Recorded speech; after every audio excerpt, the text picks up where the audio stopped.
آپ کبھی دیکھیے کہ زندگی میں آپ کو بہت لوگ ایسے ملے ہوں گے کہ جن کے بارے میں انسان کو سمجھ نہیں آتی کہ رب تعالیٰ ان کو اتنا وسیع رزق کیسے عطا کر رہا ہے، کس بنیاد پر. ٹھیک ہے. لیکن ذرا سا بھی اگر ہم گہرائی میں جا کے دیکھیں گے تو ان کے یہاں ایک بڑی خوبصورت چیز دکھائی دے گی کہ وہ اپنے ارننگز میں رب تعالیٰ کو حصے دار بنائے ہوئے ہیں. ٹھیک ہے. وہ اپنی ارننگ کا ایک حصہ اللہ کے نام پر اس کے بندوں میں تقسیم کر دیتے ہیں. اگر آپ بیٹھیں گے لاجک کے ذریعے سے پروف کرنے کو کہ دینے سے کیسے بڑھ جاتا ہے رزق، تو دنیا کا کوئی فارمولہ، چاہے وہ میتھمیٹکس کا ہو، الجبرا کا ہو، جیومیٹری کا ہو، ٹریگنومیٹری کا ہو، وہ پروو نہیں کر پاتا کہ دینے سے بڑھتا ہے. لیکن ہمارا جو پریکٹیکل ایکسپیرئنس ہے، فزیکلی جو ہم ایکسپیرئنس کرتے ہیں، وہ یہی ہے کہ دینے سے بڑھتا ہے. تو ہم اگر رزق کے حصول کے لیے ایک حد تک کوشش کریں اور جو ہم ارن کرتے ہیں، جو ہماری ییلڈ آتی ہے، اس میں ہم رب کو حصے دار بنا لیں تو اس میں بے پناہ برکت آ جائے گی اور رزق ملٹیپلائی ہو کے ہمیں ملنے لگے گا. ٹھیک ہے. آپ کی گفتگو میں آپ نے ذکر کیا جن چیزوں کا، اس سے ایک دو سوال میرے ذہن میں اٹھتے ہیں. ایک تو یہ کہ رزق کیا صرف بنیادی طور پہ جو کھانا پینا ہے اس حد تک ہے یا اس سے آگے کا بھی ہے؟ اللہ تعالیٰ کا جو وعدہ ہے وہ اس کھانے پینے یا آسائش کی کچھ چیزوں کے ہے یا اس سے زیادہ کا بھی ہے کہ جتنا بھی زیادہ سے زیادہ ہو؟ چونکہ دوسری طرف دیکھا جائے تو زیادہ سے زیادہ کی خواہش انسان کے اندر ایک طمع بھی پیدا کرتی ہے. یہ جو ہم کہتے ہیں کہ اللہ تعالیٰ پتھر میں بند کیڑے کو رزق عطا فرماتا ہے، سچ ہے. لیکن وہ رزق ہے ہماری بیرسٹ منیمم ضروریات کو پوری کرنے کا، جو زندہ رکھنے کے لیے ہمیں کافی ہے. وہ رزق ہمیں ملے گا.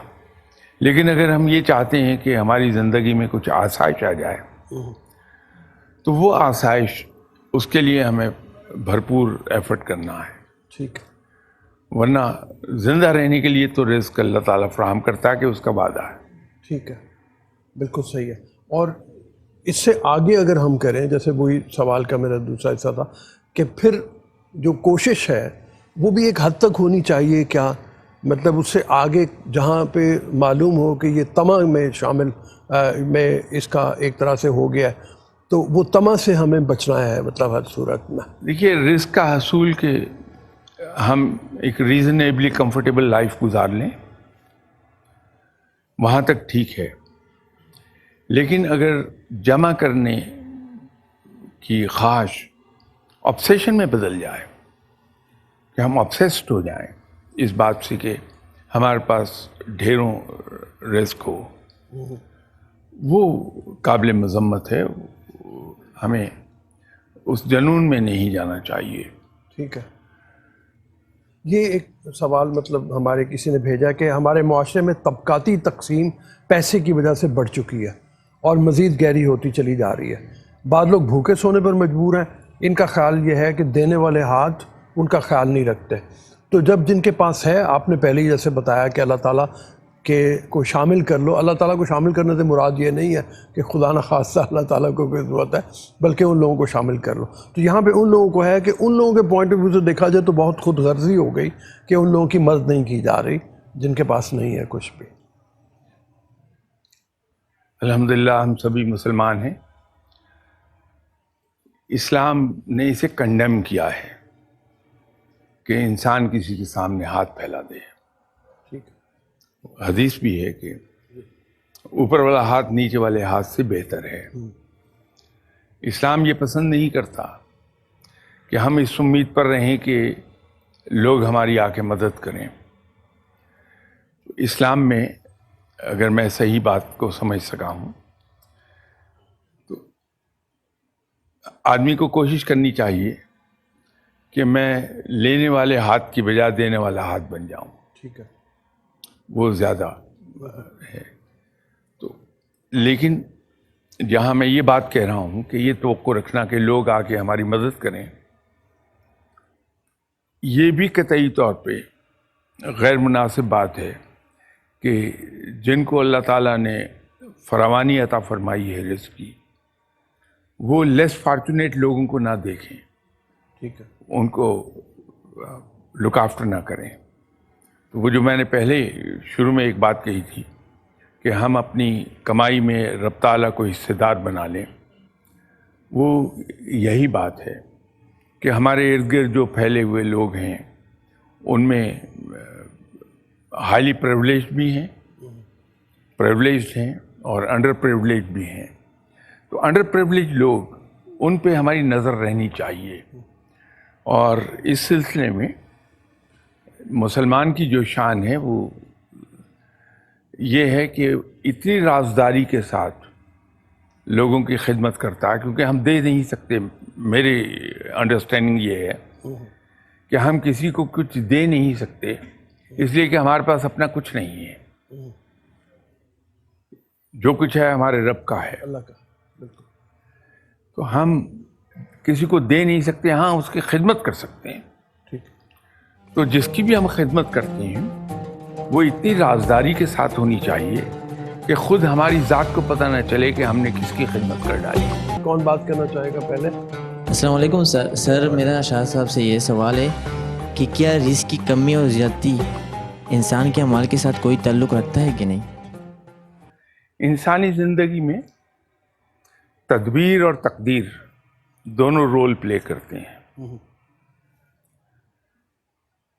میں اکثر پروگرامز میں ایک عرض کیا کرتا ہوں کہ تقدیر کے دو حصے ہیں.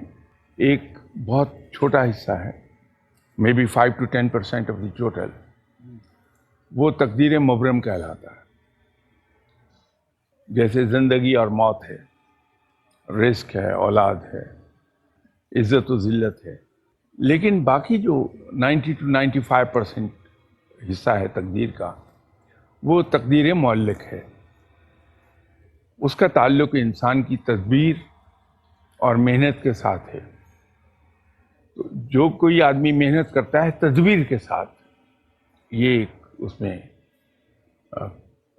بنیادی شرط ہے کہ تدبیر کے ساتھ محنت کی گئی، وہ رائے گاہ نہیں جاتی ہے، اس کا پھل ضرور آتا ہے.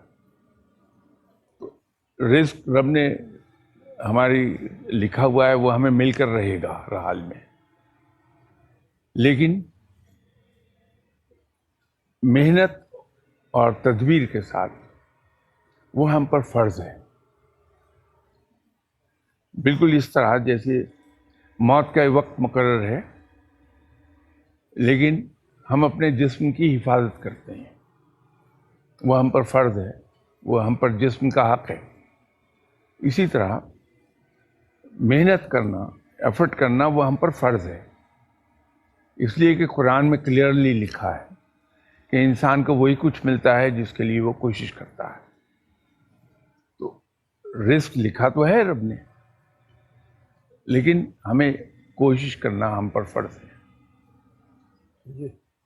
میرا سوال معاشرتی لحاظ سے ہے کہ ہمیں عید الاضحیٰ کے موقع پر یہ حکم دیا گیا ہے کہ جو ہم قربانی کریں وہ ہم بانٹیں، لیکن دیکھا جائے تو ہماری عید الاضحیٰ میں اس طرح کا جشن نہیں ہوتا. تو اس کے بارے میں ہم کیا کہتے ہیں، ہمارا دین کیا کہتا ہے ہمیں؟ دین بڑا کلیئر ہے اس معاملے میں. جو عید الاضحیٰ پہ ہم قربانی کرتے ہیں اس میں کلیئر ڈویژن دی ہوئی ہے کہ 1/3 لیس فارچونیٹ لوگوں کا حصہ ہے، 1/3 عزیز رشتہ داروں کا حصہ ہے، اور 1/3 ہم اپنے استعمال کے لیے کر لیتے ہیں. لیکن ایسا شخص جس کو اللہ نے اتنا دیا ہے کہ اس پر قربانی فرض ہے، واجب ارادہ، وہ تو روز گوشت کھا لیتا ہے.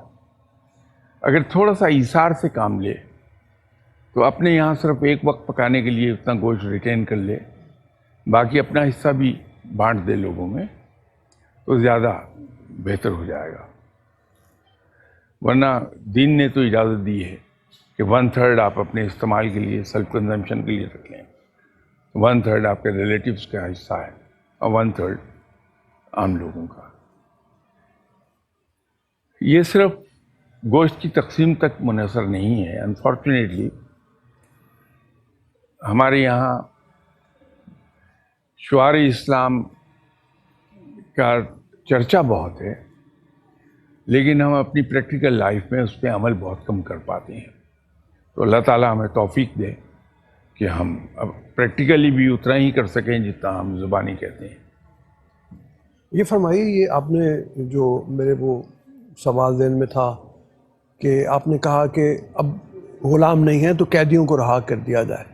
یہ قیدی وہ ہوں گے جو معمولی نوعیت کے جرائم کا ہوں گے, سنگین جرائم میں تو ان کو شامل نہیں کیا جا سکتا. نہیں, میں نے یہ عرض کی تھی کہ وہ قیدی جو اپنی قید پوری کر چکے ہوں تو وہ کوئی بھی پوری کر چکا, لیکن اگر جرمانے کی رقم تھوڑی سی ہے, اس کو ادا نہیں کر پا رہا بیچارہ ابھی بھی ہے, ٹھیک ہے, تو یہ بہت بڑی نیکی ہو جائے گی کہ ہم ان کی وہ جرمانے کی رقم ادا کر دیں, اور تاکہ وہ اپنے بچوں میں جا کے عید کر لیں. ٹھیک ہے, چاہے وہ ذرا بڑا چوری چکاری وغیرہ کا بھی ہو, جو آدمی اپنی جرم کرنے کے بعد سزا بھگت چکا, ٹھیک ہے, irrespective of seriousness of that crime which he committed, ٹھیک ہے, وہ تو اب سزا پا کے اس سے بری ہو گیا معاملات سے. ٹھیک ہے. ویسے اسلام میں جو سزا اس طرح سے پا لیتا ہے, اس سزا کے بعد کے انسان کا کوئی رتبہ کوئی معاشرے میں اس کو برابر کا شہری سمجھا جانا چاہیے. ٹھیک ہے, اس لیے کہ وہ سزا بھگت چکا. ٹھیک ہے, بالکل صحیح ہے. جی السلام علیکم. میرا کوشچن ایکچولی نماز پہ ہے. ہم پہ نماز واجب ہے اور ہمیں پڑھنی چاہیے, لیکن ایک انسان جو اچھے کام کرتا ہے, جیسے آپ نے کچھ ٹائم پہلے کہا کہ اللہ کا جو پسندیدہ کام ہے وہ بھوکے کو کھانا کھلانا, تو اگر وہ اچھے کام بھی کرتا ہے لیکن پھر بھی نماز نہیں پڑھتا, نماز واجب ہے اور نماز دین کا ستون ہے, تو کیا وہ بھی مطلب گناہ گار میں شامل ہوگا کہ اس کا مطلب کچھ اور ہی حساب ہوگا پھر؟ دیکھیے, پہلی بات تو ذرا سی تصحیح چھوٹی سی کر دوں کہ نماز فرض ہے ہم پر, اور فرض بھی اس درجے کی ہے کہ روز حساب سب سے پہلا سوال نماز ہی کا ہوگا ہم سے. تو یہ تو ہمیں اپنے ذہن میں کلیئر رکھ لینی چاہیے بات کہ یہ ایک ایسا فرض ہے جس کی سب سے پہلے پوچھ گچھ ہوگی. اب یہ ہو نہیں سکتا کہ 10 چیزیں ہم پر فرض ہیں, اس میں سے ایک ہم چھوڑ دیں, 9 پوری کر لیں, تو جو چھوڑ دیا فرض اس کی پوچھ گچھ نہ ہو ہم سے. ہم لوگ اگر آفس میں کام کرتے ہیں تو آفس میں وقت پر جانا اور بلا عذر چھٹی نہ کرنا, اپنے کام کو وقت پر مکمل کر دینا اور اپنے کام کو خوش اسلوبی سے کر لینا, یہ سب ہم پر فرض ہے ایز لانگ ایز ہم امپلائمنٹ میں ہیں. اگر میں اپنا کام بڑے خوبصورتی سے کرتا ہوں لیکن چھٹیاں بہت کرتا ہوں تو میری پوچھ گچھ ہو جائے گی, مجھے اس کے لیے جواب دینا ہے, اور ہو سکتا ہے اس کے لیے سزا بھی بھگتنا پڑے. اگر میں وقت پر نہیں جاتا تو بھی یہی صورتحال ہو جائے گی. تو جو چیز ہم پہ فرض ہے, اور فرض بھی وہ ہے جو جس کی پوچھ گچھ سب سے پہلے ہے. یہ فرمائیے کہ فرائض کے بارے میں خلفۂ راشدین کے ہاں کافی سختی رہی ہے ان پہ عمل درآمد کرانے کے حوالے سے. جیسے منکرین زکوٰۃ کے حوالے سے باقاعدہ جنگ کی سی صورتحال حضرت ابوبکر صدیق رضی اللہ عنہ جو ہے انہوں نے مطلب وہ کر دیا تھا اور کہا تھا کہ ان قبائل کے خلاف جنگ کی جائے گی, اور جنگ کی بھی گئی. تو کیا نماز کے بارے میں بھی اسی طرح سے ہو سکتا ہے کہ جو خلیفہ ہے اسلامی ریاست میں وہ سختی کرے اگر کوئی نہیں پڑھ رہا تو اس کے اوپر؟ بالکل سختی ہونی چاہیے, ماں باپ کو بھی سختی کرنی چاہیے. اگر بچہ بالغ ہو گیا تو پھر ڈنڈے کے زور پر اس سے نماز پڑھوائی جائے تاکہ وادی ہو جائے. جو میں ڈنڈے کے زور کا کہہ رہا ہوں مطلب یہ نہیں ڈنڈے مار کے نہیں ہیں, مطلب اس کو سختی کے ساتھ ٹھیک ہے نماز کی طرف راغب کیا جائے. ٹھیک ہے. ادروائز اسٹیٹ بھی یہ کام کر سکتی ہے. اسٹیٹ کو بھی کرنا چاہیے ٹھیک ہے. کہ نماز کے وقت سڑک پر کوئی آدمی نظر نہ آئے, سب مسجد میں جائیں یا گھر پہ بیٹھیں. شکر ادا کرنے کا بہترین طریقہ کیا ہے؟ اگر ہم اپنے معاشرے میں دیکھیں تو لوگ بھاگ رہے ہیں مٹیریلسٹک چیزوں کی طرف اور ان چیزوں کا رب سے شکر ادا نہیں کرتے جو ان کے پاس ہے. شکر ادا کرنے کے بہت سے طریقے ہیں. زبان سے شروع کر لیجئے اور پھر مختلف انداز میں اس کا شکر ہوتا ہے. میں یہ سمجھتا ہوں ذاتی طور پہ, وچ میں بی رانگ, کہ بہترین شکر گزاری میرے نزدیک وہ ہے کہ جہاں انسان جو اس کے پاس فالتو ہے, اس کی ضروریات سے زیادہ ہے, وہ اپنے دوسرے مسلمان بھائیوں کو بہت عاجزی اور انکساری کے ساتھ ان کی خدمت میں پیش کر دیتا ہے. اور اس میں وہ یہ نہیں دیکھتا کہ یہ جو میرے پاس آیا ہے, جس نے مجھ سے اپنی ضرورت بیان کی ہے, وہ میرا دوست ہے یا دشمن, بلکہ دشمن کو وہ ذرا زیادہ دل کے ساتھ دیتا ہے. اس کے پیچھے حکمت یہ ہے کہ جب ہم اپنے مخالف یا دشمن کی خدمت کرتے ہیں تو لامحالہ ہمارے ذہن میں ایک چیز آتی, ورنہ ہم دشمن کی خدمت کر نہیں سکتے, اس کی ضرورت کے وقت کام نہیں آ سکتے. جب ہمیں یہ یقین ہو جاتا ہے دل میں کہ میرے پاس جو کچھ ہے وہ میرا نہیں ہے, میرے رب کا عطا کردہ ہے, اور جو کچھ رب نے مجھے عطا کیا اس پر میرا اتنا حق ہے کہ میری جائز ضروریات پوری ہو جائیں, تو باقی دوسروں کا ہے, کوئی آ کے لے جائے. یہ میرے نزدیک شکر گزاری کا سب سے اعلیٰ ترین طریقہ ہے. ہم نے اکثر سنا ہے کہ فلاں نے بزنس شروع کیا اور بڑی برکت ہوئی اور اب اللہ کا کرم ہے. یہ برکت والا کانسیپٹ کیا ہے؟ مطلب اس کو ذرا اگر آپ بیان کرنا چاہیں تو. جب ہمارے یہاں یوں کہہ لیجئے, اس کی صحیح ڈیفینیشن اس طرح ہوگی کہ کم چیز کے ساتھ زیادہ ضرورت پوری ہونے لگے, ٹھیک ہے, اس کو ہم برکت کہہ دیں گے. یہ سمجھنے کے لیے میں نے اس کو انتہائی آسان لفظوں میں ٹھیک بتا دیا. ہوتا یہ ہے کہ جب ہم اللہ کے دوسرے بندوں کی خدمت کرتے ہیں تو جیسے میں نے کچھ دیر پہلے عرض کیا تھا کہ جو ہم سے لے گیا وہ اصل میں دے کے جاتا ہے, ٹھیک ہے, لے کے کچھ نہیں گیا. تو اگر میرے یہاں مہمان آ کے کھانا کھاتے ہیں اور ریگولر آ رہے ہیں تو ان کی تقدیر میں جو لکھا رزق ہے وہ بھی میری طرف آ جائے گا, لیکن اس انداز میں کہ ان کا تو حصہ انہیں مل ہی جائے گا لیکن مجھے بھی مل جائے گا. تو یوں میرے گھر میں برکت رہے گی کہ کم اسی انکم میں جہاں پہلے گزارا نہیں ہوتا تھا وہاں بڑی خوش اسلوبی سے اور بڑے خوش انداز طریقے پہ پورا ہونا شروع ہو جائے گا. برکت ہے. آپ نے ایک بار ایک پرائیویٹ گفتگو میں ہمارے ساتھ بات کی تھی اور وہ آپ نے فرمایا کہ ایک صاحب جن کے ہاں کمی تھی پیسے کی, تو میں نے ان سے کہا کہ تم ایک ملازم اور رکھ لو, تو وہ اپنا رزق تو لائے گئی, تمہارے رزق میں بھی اضافہ کر دے گا اگر تم اس کی ضروریات پوری کرنے لگو گے. تو اس کے بارے میں ذرا بتائیے. مطلب کچھ یہ بھی جیسے میں ابھی عرض کر رہا تھا کہ آپ کی کمائی میں جتنے حصے دار بڑھتے جائیں گے اللہ تعالیٰ اتنی ہی برکت اس میں دیتا چلا جاتا ہے. ٹھیک ہے, ہمارا رزق بڑھتا چلا جاتا ہے. ٹھیک ہے, اور آپ کے پیرنٹس, ان کے پیرنٹس یا آپ کے گرینڈ پیرنٹس, اس جنریشن تک تو لوگ بڑا یقین رکھتے تھے کہ مہمان اللہ کی رحمت ہے, اور محاورتاً کہا جاتا تھا کہ ہر مہمان اپنا رزق اپنے ساتھ لے کے آتا ہے. بالکل.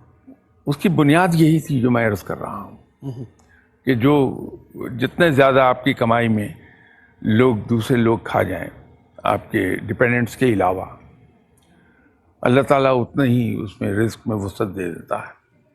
تو آج بھی اگر کوئی کر کے دیکھے تو اس بات کو بڑا درست پائے گا کہ جس آدمی نے بڑی خوش دلی سے دوسروں میں تقسیم کیا اپنی کمائی کو، یا اپنی چند ایک ضروریات روک کے دوسروں کے کام آ گیا، آپ دیکھیے اس کے یہاں ریل پیل شروع ہو جاتی ہے اور بڑی جلدی شروع ہوتی ہے۔ ٹھیک ہے جی۔ السلام علیکم۔ میرا سوال نماز کے بارے میں ہے کہ نماز میں الٹے خیالات آنا کیسا ہے؟ ایک انسان نماز تو پڑھ رہا ہے لیکن اس کا دھیان کسی اور طرف ہوتا ہے، تو اس کے بارے میں کیا احکامات ہیں؟ کچھ خیالات ہیں جو از خود ذہن میں چلے آتے ہیں، اس کے لیے تو معافی ہے، رب تعالیٰ اس پہ گرفت نہیں کرتا، لیکن وہ گناہ ہے کہ ہم جان بوجھ کے چیزوں کو اپنے ذہن میں لائیں، ان کے بارے میں سوچیں، وہ نہیں کرنا چاہیے۔